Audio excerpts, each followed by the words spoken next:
नमस्कार। मुद्दा तो है में आपका स्वागत है। मैं हूं आपके साथ ब्रजेश चौक से। आज मुद्दा है हक की लड़ाई, लेकिन हम बात करेंगे ये लड़ाई सड़कों पर क्यों आई। भोपाल के भेल दशहरा मैदान पर डीलिस्टिंग को लेकर आदिवासियों ने विशाल प्रदर्शन किया। इसके लिए निकाली गई गर्जना रैली में नारा दिया, जो भोलेनाथ का नहीं वो मेरी जात का नहीं। यह आयोजन जनजाति सुरक्षा मंच ने किया, लेकिन इसके समर्थन में बड़ी संख्या में आदिवासियों को जुटाने का काम राष्ट्रीय स्वयंसेवक संघ के अनुसांगिक संगठनों ने किया। डीलिस्टिंग का अर्थ है धर्मांतरण करने वाले आदिवासियों को आरक्षण, छात्रवृत्ति जैसे लाभ लेने की सूची से हटाना। संविधान अनुच्छेद 342 में यह प्रावधान है कि धर्मांतरण के बाद भी आदिवासी समुदाय आदिवासियों को मिलने वाले आरक्षण और अन्य प्रावधानों का लाभ ले सकते हैं। डीलिस्टिंग के समर्थन में आंदोलन करने वाले इस कानून में बदलाव की मांग कर रहे हैं। इस आंदोलन को एक तरफ जहां नेता प्रतिपक्ष गोविंद सिंह ने पुरजोर समर्थन दिया है, तो दूसरी तरफ कांग्रेस मीडिया विभाग के अध्यक्ष के मिश्रा ने इसे संघ का आयोजन बताकर खारिज कर दिया। लेकिन सवाल यह है, क्या आगामी चुनाव में डीलिस्टिंग एक बड़ा मुद्दा बनने वाला है और क्या मध्य प्रदेश सरकार डीलिस्टिंग को लेकर कोई कानून बनाने वाली है? इस विषय पर चर्चा करेंगे, लेकिन पहले देखिए ये रिपोर्ट।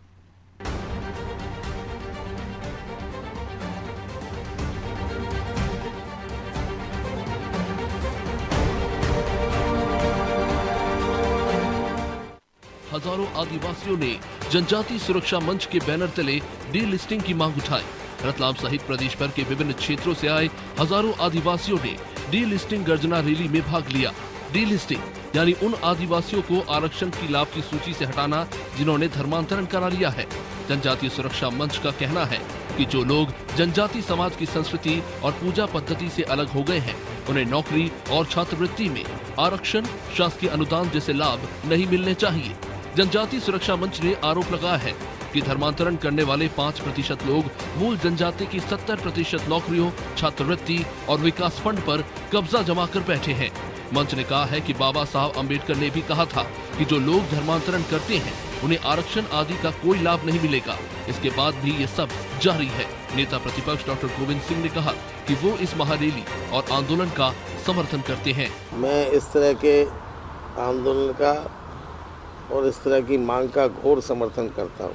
कांग्रेस मीडिया विभाग के अध्यक्ष के मिश्रा ने कहा है कि डीलिस्टिंग की बात वो आरएसएस कर रही है, जो पंजीकृत भी नहीं है। जो 1925 में गठन होने के बाद आज तक पंजीकृत नहीं है, जिसकी मेंबरशिप नहीं है, जिसका कॉन्स्टिट्यूशन नहीं है और अपने आप को सामाजिक संगठन कहती है। यदि भाजपा को लाभ पहुंचाने के उद्देश्य से यह कार्यक्रम किया जा रहा है, तो संघ को चाहिए कि अपने आप को मर्ज कर ले विश्व की सबसे बड़ी पार्टी भारतीय जनता पार्टी में। नौटंकी क्यों करते हैं सामाजिक संगठन चलाने की? इस मुद्दे पर हमारे संवाददाता विवेक राणा ने पूर्व राज्यसभा सांसद संपतिया उइके से बात की। आइए सुनते हैं बातचीत के मुख्य अंश। राजधानी भोपाल में आदिवासी वर्ग के तमाम पदाधिकारी और लोगों ने एक जंग छेड़ दी है जनजाति सुरक्षा मंच के द्वारा। ऐसे जो लोग हैं जो धर्मांतर हो चुके हैं, मगर उसके बावजूद भी आदिवासी वर्ग की तमाम जो आरक्षण है वो उनको मिल रहे हैं, उनके विरोध में एक बड़ा आह्वान किया गया। हमारे साथ पूर्व राज्यसभा सांसद संपतिया उइके मौजूद है, सीधे उनसे बात करते हैं। ये आज एक बड़ा आंदोलन रखा गया है, किस प्रकार का आंदोलन है और कहाँ तक आप इसको ले जाएंगे? हमारा ये नारा है कि जो भोलेनाथ की नहीं वो हमारे जात की नहीं। तो हम जब भोलेनाथ को नहीं मानते तो फिर वो आरक्षण क्यों लेते हैं? और हमारे तो बड़े देव आदि देव भोलेनाथ ही हैं। हमारे समाज चूंकि आर्थिक स्थिति से कमजोर रहते हैं, पर बहुत स्वाभिमानी समाज है, वो कभी भीख नहीं मांगती। तो ऐसी स्थिति में लोग उनको कई प्रकार के लोभ लालच दे करके उनको धर्म परिवर्तन करते हैं। पर आज इस मंच के माध्यम से मैं आप लोगों को आश्वस्त करती हूँ कि अब हमारी जनजाति समाज जाग चुकी है, वो अपने न्याय के लिए लड़ाई लड़ सकती है। और समाज के हमारे भैया बहनें सभी लोग आज समझने लगे हैं और बड़ी संख्या में अब हमारे समाज के लोग थे वो अब वापस आने लगे। मैं यदि मंडला की बात करूं तो बड़ी संख्या में अब हमारे समाज भी वापस अपने हिंदू धर्म में वापस आ रहे हैं। राजधानी भोपाल के बाद अब दिल्ली कूच रहेगा क्या अगला?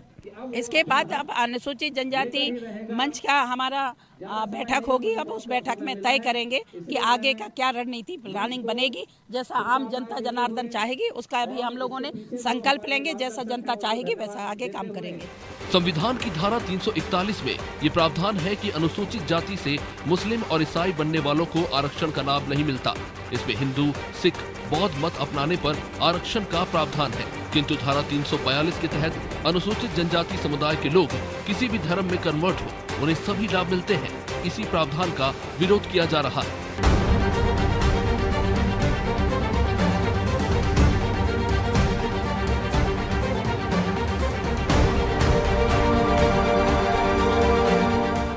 तो इस मुद्दे पर चर्चा के लिए हमारे साथ जुड़ गए हैं अजय खेमरिया, वरिष्ठ पत्रकार हैं, गोविंद मालू बीजेपी नेता हैं, अजय शाह कांग्रेस नेता हैं और दिनेश जैन संघ विचारक। चारों मेहमानों का बहुत बहुत स्वागत है। मालू जी, शुरुआत आपसे ही करते हैं। ये जो धर्म परिवर्तन वाला जो मुद्दा था आपका, उस पर एक और हमला, क्या ऐसा कोई कानून बनाने की रणनीति है? पहले माहौल बनाया जा रहा है? माहौल तो आदिवासी वर्ग बना रहा है और अपने हकों की लड़ाई लड़ रहा है। लेकिन कांग्रेस आरोप लगा रही है कि संघ पीछे है। कांग्रेस को संघ नहीं मालूम। कांग्रेस कभी संघ की शाखा में जाए तो संघ को पता लगेगा। संघ कोई अमेरिकन एजेंसी नहीं है, संघ कोई ब्रिटेन की एजेंसी नहीं है जो यहाँ छोड़ गए अंग्रेज।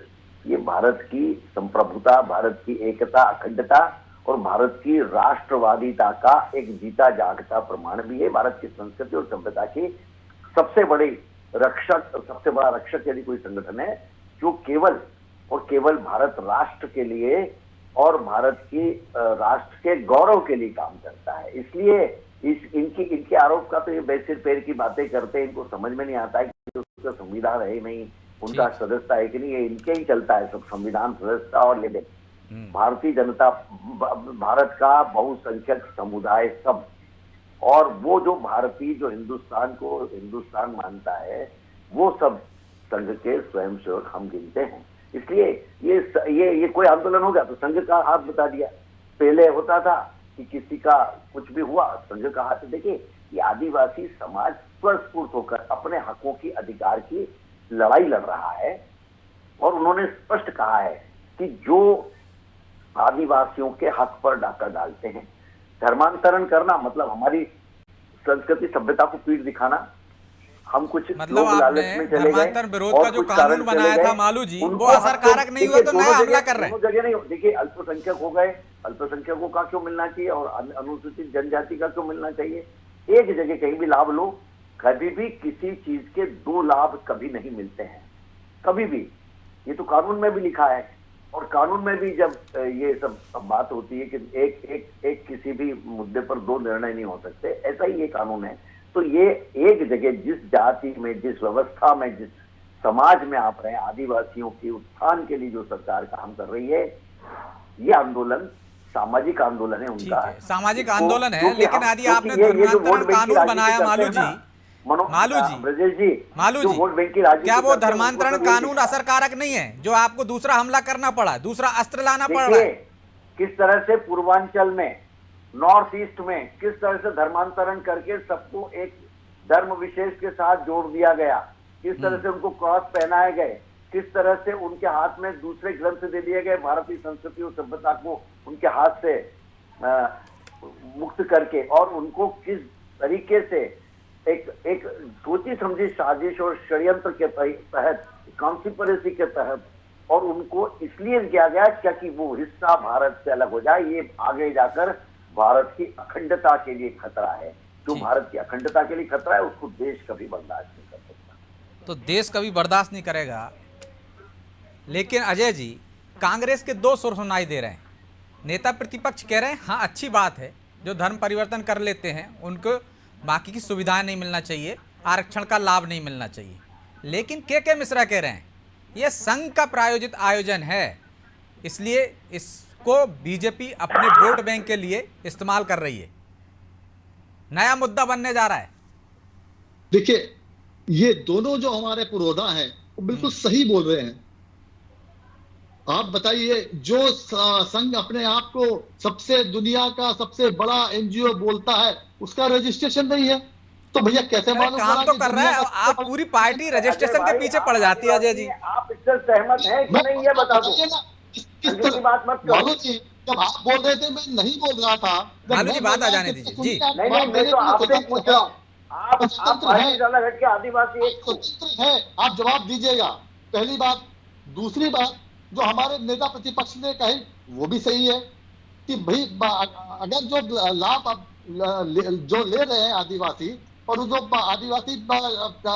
आदिवासी छोड़ के क्रिश्चियन बन गए, मुसलमान बन गए या दूसरे धर्म हो गए, उनको नहीं मिलना चाहिए। दोनों चीजें एक है। लेकिन मैं यह कहना यह है कि हम आदिवासियों के मुस्तकबिल के मालिक हम आदिवासी हैं। ये आरएसएस, ये बीजेपी, ये डिसाइड करने वाले कौन होती है? हमको मालूम है हम कहाँ जाएंगे, हमको क्या करना है।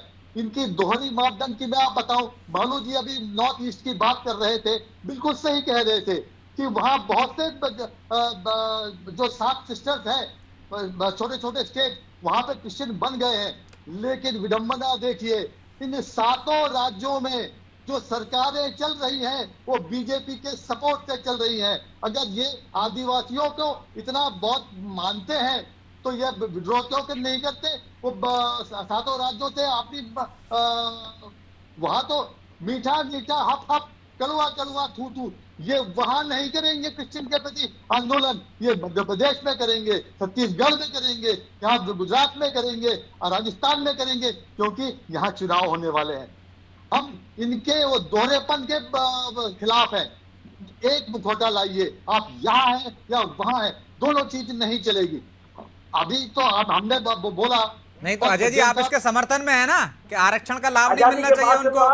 इटली और काबा से प्रेरित होते रहे, अयोध्या से नहीं होते रहे। कहाँ जाएंगे? ये कौन होते हैं? अयोध्या से प्रेरित नहीं है आपकी पार्टी। अभी क्या मेन प्लान क्या था? मालू जी एक एक करके बोलिए प्लीज। नहीं, कौन से ऐसे आदिवासी हैं? लेकिन अजय जी आप एक बात तो बताइए, सरकार में वो हैं, यदि आप इसके पक्ष में हैं कि इस तरह के कानून है तो उसमें संशोधन होना चाहिए, तो आप कहिए ना आदिवासियों का हक उन्हीं को मिलना चाहिए। इसमें नीति कहां से? वही तो करेंगे अभी सरकार में। यदि दूसरे राज्यों में जब वो कहा तो सही, उसको समर्थन करिए। दोहरापन क्यों? अगर वो चाहते हैं कि जो आदिवासी क्रिश्चियन बन गए हैं उनको आरक्षण का लाभ ना ले, तो जो 7 स्टेट में बीजेपी उनके साथ सत्ता चला रही है, सत्ता का माखन खा रही है, वो बाहर क्यों नहीं आते? मैं उसके खिलाफ हूँ। ठीक है, सभी राज्यों में क्यों नहीं? मालू जी सिर्फ सीधा जवाब दीजिए, फिर मैं हम 2 मेहमान जुड़े हैं उनके पास जाऊंगा। बाकी के राज्यों में ये आवाज क्यों नहीं उठाते आप? मध्य प्रदेश की चल रही है, जब बात निकलेगी तो दूर तक जाएगी। मध्य प्रदेश से शुरुआत करेंगे। चल रही है, आंदोलन यहाँ हो रहा है आदिवासियों का, वहां आदिवासी आंदोलन करेंगे तो वहां कर देंगे। ठीक है दिनेश जी, आप सुन पा रहे हैं मुझे? जी सुन रहा हूँ। कांग्रेस आरोप लगाती है, वही एक आरोप कि आपका रजिस्ट्रेशन नहीं है और इस पूरे आयोजन के पीछे संघ की भूमिका है। यदि संघ इस तरह से आंदोलन ही खड़ा करना चाहता है तो बीजेपी में क्यों मर्ज नहीं हो जाता? देखिए, पहली बात तो ये कि अजय जी को बेचारे इनकी मजबूरी है कि इनको कुछ सीखने नहीं दिया जाता। कांग्रेस की तरफ से जो है वो आदमी की बुद्धि पे इतने प्रहार किए जाते हैं, वो ठस हो जाती है। वहाँ कुछ सीखने समझने का कुछ नहीं है। वहाँ तो एक परिवार दिल्ली से जो आदेश निकाल दे, एक मंदबुद्धि अधेड़ दाढ़ी वाला बालक जो आदेश निकाल दे, उसका इनको अक्षरशः पालन करना है, उसके आगे इनको कुछ बोलना नहीं है। लेकिन फिर भी इनकी पार्टी में तो कुछ दोहरापन नजर आता है। इनके नेता प्रतिपक्ष कुछ कह रहे हैं और इनके एक प्रवक्ता कुछ दूसरी बात कह रहे हैं। ये दोनों तरफ से लाभ लेना चाहते हैं। दूसरी बात ये है कि जो संगठन इस आंदोलन को संचालित कर रहा है, जनजातीय सुरक्षा मंच, वो रजिस्टर्ड भी है और उसके सारे रजिस्ट्रेशन भी है और वो एक मान्य संस्था है, और जनजातीय सुरक्षा मंच ही इस आंदोलन को संचालित कर रहा है। मैं for the kind information of Ajay ji बता दूं कि ये जो संचालन, ये आंदोलन जो कर रहा है वो जनजातीय सुरक्षा मंच कर रहा है, और इसमें जनजातीय सुरक्षा मंच का जो उनका अपना बोर्ड है, जो उनके अपने पदाधिकारी हैं, वही इस आंदोलन का नेतृत्व कर रहे हैं। राष्ट्रीय स्वयंसेवक संघ से का नेतृत्व नहीं है इसमें, जनजातीय रक्षा मंच का ही संचालन है, उन्हीं का नेतृत्व है। दूसरी बात ये कि संविधान के अनुच्छेद 341 के तहत जो अनुसूचित जाति है उससे जब कोई कन्वर्ट हो जाता है तो उनको तो रिजर्वेशन का और छात्रवृत्ति का लाभ बंद कर दिया 1956 में। लेकिन जो एक जनजातीय समाज है, अनुसूचित जनजाति समाज जो है, वो बेचारा भोला भाला समाज है, सुदूर क्षेत्रों में रहता है, वो उनके पास इंफॉर्मेशन के इतने ज्यादा सोर्सेज नहीं है, इतनी अवेयरनेस नहीं है। उनके भोलेपन का लाभ उठाकर ये इन्होंने अनुच्छेद 342 में संशोधन नहीं किया, अनुच्छेद 341 में संशोधन करके अनुसूचित जाति का तो बंद कर दिया इन्होंने। कि जो कन्वर्ट हो जाएगा उसको लाभ नहीं मिलेंगे। लेकिन अनुच्छेद 342 के तहत जो भी जनजाति का सदस्य ईसाई बन जाएगा या मुसलमान बन जाएगा उसके लाभ बंद नहीं होंगे, ऐसा नहीं किया, क्योंकि जनजाति समाज बेचारा भोला भाला है, सीधा साधा है, ठीक है, और सुदूर क्षेत्रों में रहता है। ठीक है, जवाब ले लेते हैं अजय जी से। छोड़ दी, ठीक है दिनेश जी, दोबारा लौटूंगा आपके पास। दिनेश जी दोबारा लौटूंगा, आपने जो पॉइंट उठाया उसका अजय जी से जवाब ले लेता हूँ, फिर खेमरिया जी के पास जाऊंगा। अजय जी, आपका भी दोहरा चरित्र बता रहे हैं वो कि आपने किस तरह से 341 में संशोधन कर दिया, 342 में नहीं किया। साहब यहाँ फिर इनका दोहरापन देख लीजिए, यहाँ देख लीजिए ना, इनके पास सत्ता है ना, इनको देना चाहते हैं तो संशोधन कर देते हैं।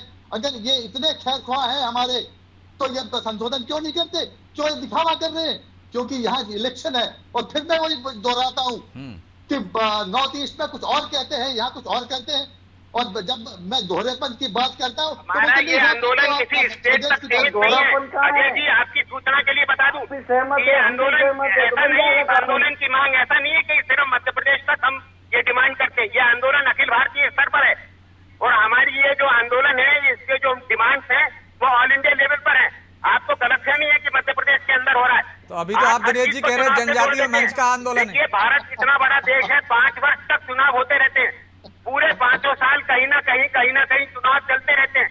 इसका मतलब कोई जायज डिमांड भी ना करे जनता। तो दिनेश जी, संघ इसके पीछे है ना, आप ये मान रहे हैं? चुनाव की आड़ देके तीर चलाना शुरू कर देते हो, लेकिन जनता की जो भोली भाली जनजातीय समाज है, आप भी जिसको बिलोंग करते हो, उसकी एक जायज डिमांड को जब आपके नेता प्रतिपक्ष सपोर्ट कर रहे हैं, ठीक है, सभी राज्यों में आंदोलन चल रहा है अजय जी, कोई मध्य प्रदेश तक सीमित नहीं है। 30 सेकंड में जवाब दी। भालू जी से और दिनेश जी से एक आपके यहाँ चाहता हूँ बोले कि तत्काल वो नॉर्थ ईस्टर्न के जो 7 स्टेट्स हैं जहाँ उन्होंने क्रिश्चियन बहुत आदिवासी, ठीक है, आप वही रिपीट कर रहे हैं, मालू जी से जवाब लेंगे, अजय जी को चर्चा में शामिल कर लेते हैं। अजय जी ठीक है, मैं आ रहा हूँ मालू जी आपके पास, अजय जी आपके पास भी आ रहा हूँ। खेमरिया जी, क्या चुनावी साल है, जो धर्मांतरण विरोधी कानून सरकार ने बनाया था मध्य प्रदेश में, वो अस्त्र उतना कामगार नहीं रहा, उतना काम नहीं कर पा रहा है, इसलिए अब जो आरक्षण का मुद्दा है कि उनको आरक्षण का लाभ नहीं मिलना चाहिए यदि वो ईसाई बन जाते हैं, दूसरे धर्म में चले जाते हैं, और इसके पीछे चुनाव है, चुनावी माहौल बनाया जा रहा है। क्या देखते हैं आप?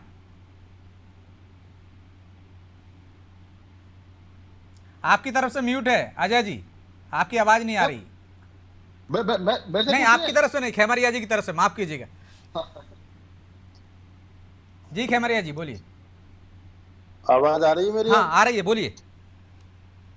मेरा स्पष्ट रूप से ये कहना है कि डीलिस्टिंग का जो मामला है वह आज आप लोगों को, मुझे लगता है मीडिया की हाइप की वजह से लग रहा है कि ये पॉलिटिकल इसका एक कोई मूवमेंट हो सकता है, लेकिन मैं आदरणीय अजय शाह जी को बताना चाहता हूं कि अभी वो एक बड़ा सवाल उठा रहे थे कि बीजेपी वाले कौन हैं, या संघ पर वो एलिगेशन कर रहे थे कि इस मामले को अभी क्यों उठाया, टाइमिंग को लेकर के, और इन दोनों प्लेटफॉर्म्स की संलिप्तता पर भी उन्हें आपत्ति है। तो मैं ये जानना चाहता हूं कि जब 1969 में जो पार्लियामेंट की जो संयुक्त संसदीय समिति थी और बाबा कार्तिक उरांव ने जो लड़ाई लड़ी है झारखंड से शुरू की थी 60 के दौर में, तो वो जिन विषयों को उठा रहे थे, मुझे लगता है वो विषय कांग्रेस को 1969 के बाद जब उनकी डेथ हुई उसके बाद से उन्हें कंटिन्यूएशन में उठाना चाहिए थी।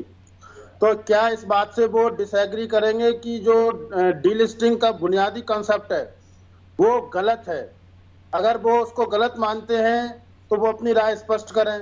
दूसरा मेरा सवाल ये है कि डीलिस्टिंग को लेकर के अगर आज कोई एक मंच या राष्ट्रीय स्वयंसेवक संघ को भी मान लिया जाए अगर इस बुनियादी विषय को उठा रहा है, तो क्या वो जनजातियों के हक में नहीं है? और जो इसका लेजिस्लेचर का जो हिस्ट्री है वो यही बताती है कि पूरा का पूरा 1969 में ये तय हो चुका था, इस देश के अंदर पार्लियामेंट से बड़ी कोई भी शक्ति नहीं होती। उस पार्लियामेंट की ज्वाइंट पार्लियामेंट कमेटी ने 322 लोकसभा के सांसद और 26 राज्यसभा के सांसदों ने लिख करके उस तत्कालीन प्रधानमंत्री श्रीमती इंदिरा गांधी जी को दिया था। और मैं दावे के साथ नेशनल आर्काइव्स में जो उपलब्ध दस्तावेज हैं उनके आधार पर ये दावा करता हूं कि उस समय की ईसाई लॉबी और नॉर्थ ईस्ट के, जिसका भी बार बार जिक्र कर रहे हैं अजय शाह जी, बड़े पुलिस अफसर रहे हैं वो नॉर्थ ईस्ट के 2 मुख्यमंत्रियों के दबाव में, जिस दिन ये डिबेट थी, कांग्रेस ने सदन में व्हिप जारी किया और जब बहस इतनी गर्मा गर्म होने लगी थी तो लगने लगा कि अंतरात्मा की आवाज पर इस देश के आदिवासी सांसद हैं, कहीं वो डिलिस्टिंग के पक्ष में वोट ना कर दें। तो विद इन सेकेंडों में इंदिरा गांधी ने उस बहस को विड्रॉ किया और वो बिल की अंततः जो ज्वाइंट पार्लियामेंट कमेटी से एग्जामिन होकर के आया था, वो बिल मृत प्राय हो गया, जिसका खामियाजा आज देश के जनजाति वर्ग को उठाना पड़ रहा है। एक आखिरी बात में जोड़ करके अपनी बात समाप्त कर रहा हूं। मैं बिल्कुल प्रामाणिक रिसर्च के आधार पर कह रहा हूं कि अकेले मध्य प्रदेश के अंदर जो 12-13 जिलों का हम लोगों ने रिसर्च किया है, उसमें 60% रेवेन्यू में जो पटवारी और निचले के पद हैं उन पर क्रिप्टो जो क्रिश्चियंस हैं वो लोग काम कर रहे हैं। अजय शाह जी, खंडवा में आपके इलाके में भी लोग काम कर रहे होंगे, ठीक है। दूसरा एजुकेशन, रेवेन्यू, पब्लिक हेल्थ, मैंने 12 डिपार्टमेंटों के अंदर जो मेरे शहरी जनजातियों को रिप्रेजेंटेशन मिलना चाहिए था, उसके स्थान पर जो लोग काम कर रहे हैं वो क्रिप्टो क्रिश्चियन समाज का सीधे और सटीक सवाल उठाए हैं अजय जी, और मैं चाहता हूं सीधे जवाब दें कि आप समर्थन में हैं कि नहीं। इसका मतलब ये है कि 19 साल से जो बीजेपी की सत्ता मध्य प्रदेश में है, ये रिलीजियस ट्रांसफॉर्मेशन जो एक्ट है वो विफल है। वो कुछ नहीं कर पाए, वो चाहते थे लेकिन नहीं हो पाया। तो विफलता की कहानी तो वो खुद कह रहे हैं, इनके एक्सपर्ट भी कह रहे हैं। मेरा तो सीधा सादा ये आरोप है साहब कि ये तो आरक्षण का लाभ ले रहे हैं इससे लोग, लेकिन जितने संख्या में ये बोल रहे हैं इतना तो कहीं भी नहीं है, खंडवा में भी नहीं है। सबसे बड़ी बात ये है कि परोक्ष रूप से खत्म करने की षड्यंत्र है। बड़े पुलिस अफसर रहे हैं और मैं दावे के साथ कहता हूं, अगर आपने ईमानदारी से अपने खंडवा, खरगोन और निमाड़ के अंदर इस बात का एग्जामिन किया हो तो मैं डेटा भी आपको ट्रांसफर कर दूंगा आपको पर्सनली। मैं दावे से कह रहा हूं कि 60% से ज्यादा पदों पर जो अनुसूचित जनजाति के भाइयों के लिए आरक्षित हैं, उन पर क्रिप्टो क्रिश्चियंस काबिज हो रहे हैं। मैं आपको बाय नेम और district wise, block wise data उपलब्ध कराने के लिए तैयार हूँ। दूसरी बात आप अजय जी, दूसरी बात मेरी ठीक है, खेमड़ी साहब जवाब आने दीजिए एक के बाद। आप BJP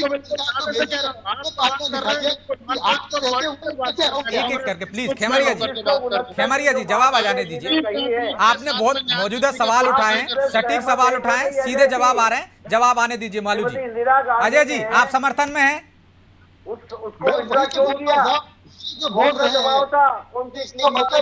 Malu ji please. BJP की है, जब वो विफल हो गए तो अपने विफल दिखाने के लिए ये आवरण ओढ़ लिया डिलिस्टिंग का। वो तो कह रहे पहले से अभियान चल रहा है और यदि संघ भी इसके पीछे है तो सही बात के लिए पीछे है तो आप समर्थन करेंगे नहीं करेंगे? 1969 का जो वाकया बता रहे हैं केपीसी का, या तो आप डिलिस्टिंग के पक्ष में अगर यहाँ है तो नॉर्थ ईस्ट में क्यों नहीं है? बोले मनु जी क्या बोलते हैं, आपके एक्सपर्ट बोले, आपके जैन साहब बोले, वो नहीं बोलेंगे, वो अपनी विफलता नहीं बताएंगे। विफल कौन हुआ है मध्य प्रदेश में? अरे आप हुए विफल, आपकी पार्टी हुई है विफल। आदिवासियों के हित में जो बनना था कानून, उसको श्रीमती इंदिरा गांधी ने उस वक्त क्यों ठंडे बस्ते में डाल दिया, इसका जवाब देश चाहता है, आदिवासी वर्ग चाहता है।